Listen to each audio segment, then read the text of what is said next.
안녕하세요, 미술쌤입니다. 2학기 때는 입체 수업을 합니다. 수업의 이해를 돕는 조각의 역사 이론을 준비했습니다. 자, 시작하겠습니다. 미술은 영어로 아트라고 합니다. 아트의 어원은 라틴어 아르스에서 나왔으며 이 아르스는 그리스어인 테크네에서 유래한 말입니다. 테크네는 여러분이 잘 알고 있는 영어의 테크놀로지, 즉 기술이라는 뜻과 관련이 있습니다. 미술은 사람이 만들어내는 기술적인 측면을 부각시키는 영역인데 현대에 와서 그 의미가 많이 확대되었다고 할 수 있습니다. 미술이라는 단어도 아름다울 미와 기술 술자를 씁니다. 아름다움을 표현하는 기술이라고 풀이됩니다. 역시 기술적인 측면을 빼놓지 않았다는 것을 알 수 있습니다. 그래서 기술교과와 많이 겹치기도 하는데 미술 영역이 아름다움을 표현하는 데 중심을 둔다는 것이 기술교과와의 차이라고 할 수 있습니다. 지금부터는 미술의 영역에 대해서 알아보도록 하겠습니다. 미술은 목적에 따라 두 영역으로 구분되는데 실용미술과 순수미술로 나눌 수 있습니다. 순수미술은 무언가를 표현하는 목적이 아름다움 그 자체에 있을 때 우리는 순수미술이라고 합니다. 목적 자체가 순수하다 해서 순수미술이라고 하는 겁니다. 예를 들어 볼게요. 지금 이 그림은 여러분이 잘 알고 있는 고흐의 별이 빛나는 밤이라는 작품입니다. 이 작품은 고흐가 별이 빛나는 밤하늘의 풍경을 표현한 작품입니다. 고흐는 왜 밤하늘의 풍경을 표현했을까요? 아마도 밤하늘의 별이 빛나는 모습이 아름답다고 생각하고 한 폭의 그림으로 남기고 싶어서 그림을 그렸을 것입니다. 완전 순수하죠. 그저 아름다움을 표현하고 싶었을 뿐이니까요. 그럼 이런 질문이 들겠죠. 혹시 돈을 벌기 위해서 그림을 그린다면 이것은 순수미술이라 할 수 있을까요? 목적이 돈입니다. 목적이 매우 불손하죠.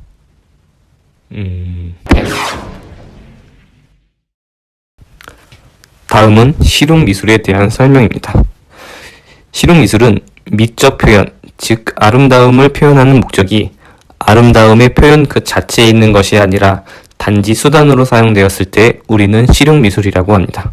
말이 복잡해서 예를 들어보겠습니다. 필립 스탁이라는 유명 제품 디자이너입니다. 여러분은 아마도 잘 모를 것입니다. 그래도 어쨌든 유명합니다. 필립 스탁이 디자인한 제품입니다. 잘 모르겠죠? 이것은 착즙기입니다.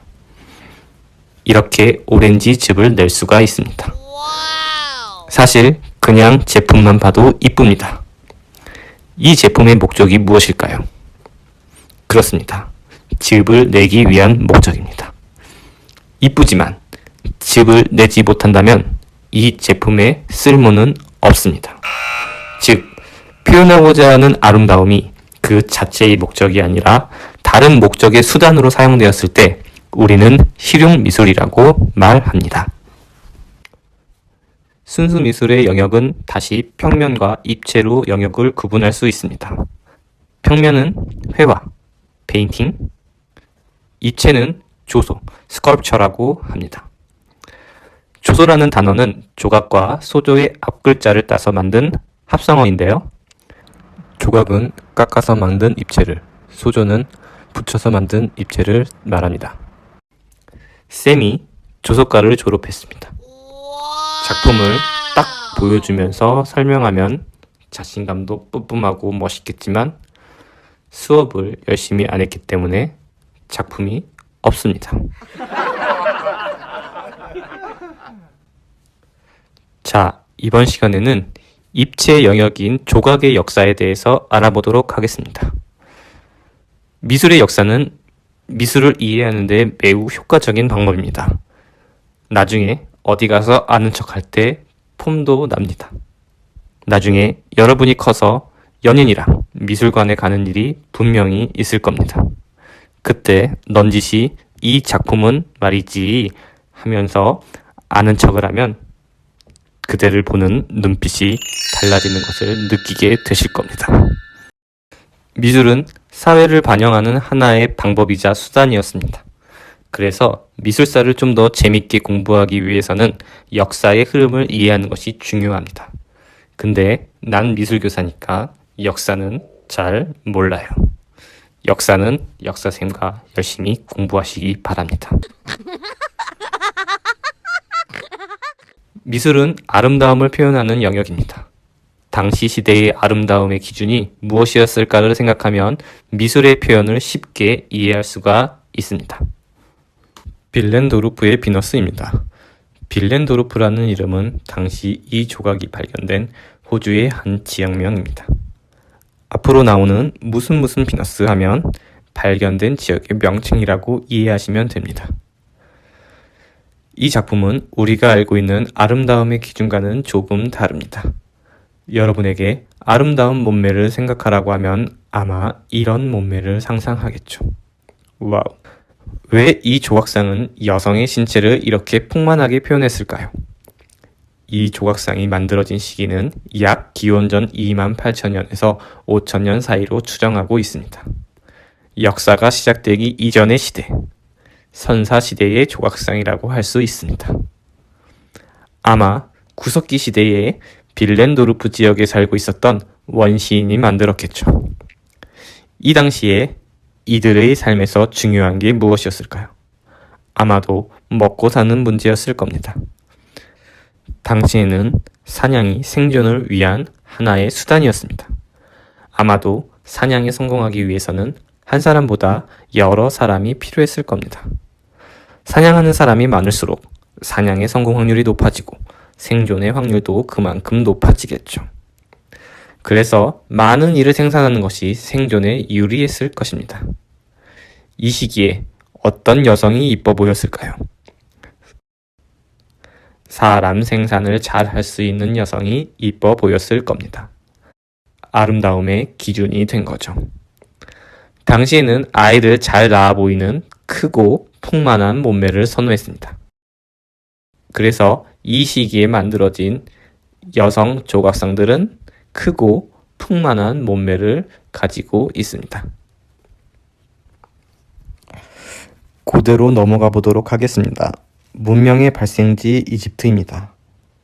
이것은 이집트 조각상입니다. 당시에 만들어진 조각상은 서있던, 앉아있던, 정면을 향해 있습니다. 모든 조각상들은 좌우 대칭에 건직되어 있는 부동의 자세로 앞을 응시하고 있습니다. 이것은 우리가 정명성의 원리라고 합니다.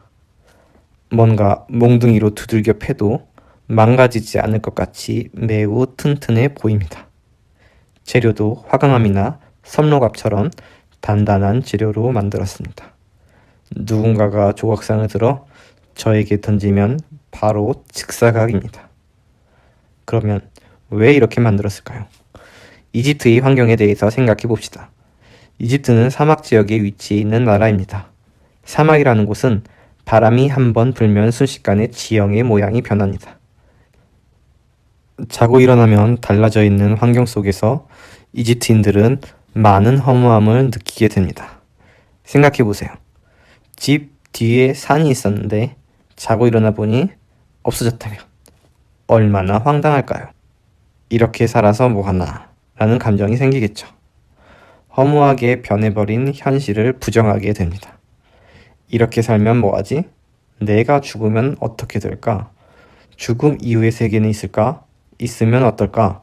있으면 나는 거기서 살 수 있을까? 살 수 있다면 내가 지금 어떻게 해야 될까? 이렇게 죽음 이후의 삶을 생각하다 보니 영혼의 삶을 살려면 어떻게 할까를 고민하게 됩니다. 그게 바로 미이라입니다. 시체가 부패하지 않도록 약품 처리하여 붕대를 감아 놓았습니다. 미이라를 담는 관마저도 정면성의 원리에 입각해서 만들어졌습니다. 현실 너머의 사후세계를 응시하면서 불필요한 표현을 생략하고 형태와 자세를 단순화시켰습니다. 본질적인 것은 단순합니다. 영원하고 본질적인 것에 집중하다 보니 이러한 형태의 조각상을 만들게 된 것입니다. 이 작품은 나르메르의 팔레트입니다. 부조 작품입니다. 부조는 평면과 입체 중간에 있는 영역으로 평평한 판 위에 입체적인 표현을 하는 표현 방법입니다. 어쨌든 이 작품을 도면으로 만들면 이렇게 보이는데요. 이런 내용을 포함하고 있습니다. 나르메르라는 이름을 가진 왕의 후보가 이루어낸 업적을 기록하여 찬양하는 작품입니다. 혹시 이 작품의 표현을 보시면 이상한 점을 발견하셨나요? 사람이 이렇게 서 있을 수 없습니다. 이렇게 서서 움직인다면 힘들어 죽을 겁니다. 이집트 벽화를 보면 이러한 표현을 많이 발견할 수 있습니다. 눈은 정면, 코는 측면, 가슴은 정면, 발은 측면, 손바닥은 또 정면을 바라보고 있습니다. 시점을 다 다르게 표현하였는데 왜 그랬을까요? 당시 이집트는 앞서 설명한 것처럼 사실적인 표현보다는 본질적인 표현에 집중을 했습니다. 눈이 눈답게 보이는 위치는 정면의 위치, 코가 코답게 보이는 위치는 측면, 가슴을 가슴처럼 보이게 하는 위치는 정면, 발도 마찬가지겠죠. 측면의 발이 더 발 같은 모양을 보여줍니다. 이러한 원리를 종합성의 원리라고 하는데요. 대상의 특징을 가장 잘 표현하는 모양을 하나로 합치는 것입니다. 비록 사실적으로는 말도 안 되는 표현이지만 신체의 본질을 완벽하게 표현하는 것이 그들에게는 더 중요했던 것 같습니다. 시간이 있으면 집에서 이 자세를 한번 해보세요. 재밌을 겁니다. 고대 그리스로 넘어가겠습니다. 그리스 조각입니다. 그리스 하면 여러분은 무엇을 가장 먼저 떠오르나요? 저는 신화가 가장 먼저 떠오르네요. 당시 그리스인들은 신전을 지어 신을 모시고 제사를 지내면서 생활하고 있었는데요. 이 신들은 인간 생활에 깊이 관여하고 있어 많은 예술과 문학의 표현 주제가 되었습니다. 이 작품은 그리스 시대에 만들어진 조각상들입니다. 이집트 조각상들과는 확연하게 다른 특징을 가지고 있습니다.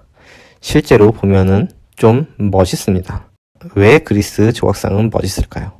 우선 비율이 쩝니다. 구등신에 황금 비율을 적용해서 만들었습니다.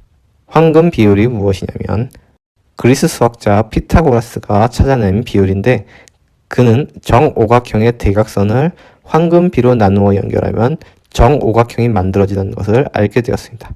이 비율이 바로 1대 1.618입니다. 이 비율을 가장 완벽하고 아름다운 비율로 인식하게 되었고 완벽한 신을 표현하는 데 황금 비율을 사용하게 된 거죠. 사람이 이런 비율을 가진다는 것은 쉽지가 않습니다. 그래서 이런 비율을 가진 연예인들을 보면 우리는 감탄을 하게 되는 것입니다. 그리고 그리스 조각들을 잘 살펴보면 디테일한 묘사가 잘 살아있다는 것을 알 수 있습니다. 이유는 바로 재료에 있습니다. 그리스 조각의 재료는 암석 중에서도 무른 암석으로 분류되는 석회암으로 만들어졌습니다. 석회암은 쉽게 깨지고 갈아낼 수 있기 때문에 디테일하고 정교한 묘사가 가능했습니다. 석회암은 만들기 쉬운 만큼 파손도 쉽고 산성비에 매우 취약한 재료였습니다. 머리가 없는 조각상들이 많은 이유입니다. 그리고 그리스 조각하면 여러분은 하얗고 뽀얀 색깔을 생각하겠죠. 그러나 처음 조각상들이 만들어질 때는 채색을 하였다고 합니다. 역시 석회암 재질의 특성상 부식이 쉽기 때문에 시간이 많이 지나 채색이 사라지게 된 것입니다. 그러면 지금부터는 그리스 조각을 감상해 보도록 하겠습니다.